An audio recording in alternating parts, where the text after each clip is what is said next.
ఒక పచ్చని గ్రామంలో మల్లయ్య అనే రైతు ఉండేవాడు. అతడు తన భార్య సీత, ఇద్దరు పిల్లలతో కలిసి చిన్న మట్టి ఇంట్లో నివసించేవాడు. మల్లయ్యకు ఉన్న ఏకైక ఆస్తి అతని పొలం. అదే అతని జీవితం, అదే అతని ఆశ. ప్రతిరోజు తెల్లవారుజామునే మల్లయ్య నిద్రలేచి పొలానికి వెళ్ళేవాడు.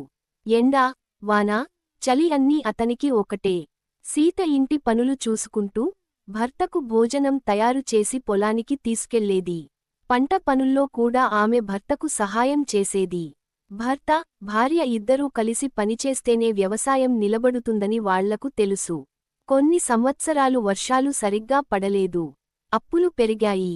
అయినా మల్లయ్య ధైర్యం కోల్పోలేదు.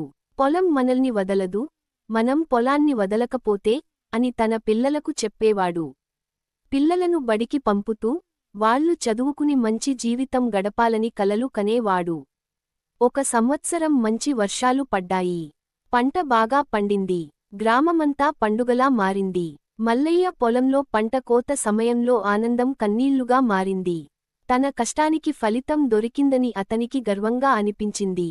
ఆ పంట వల్ల అతను అప్పులు తీర్చాడు, పిల్లల చదువుకు డబ్బు పెట్టాడు, గ్రామంలోని వాళ్లకు కూడా ధాన్యం ఇచ్చాడు. అందరూ మల్లయ్యను గౌరవించారు.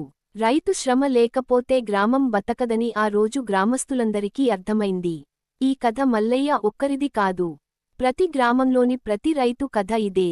రైతు కష్టం వల్లే మనకు అన్నం, జీవితం, భవిష్యత్తు.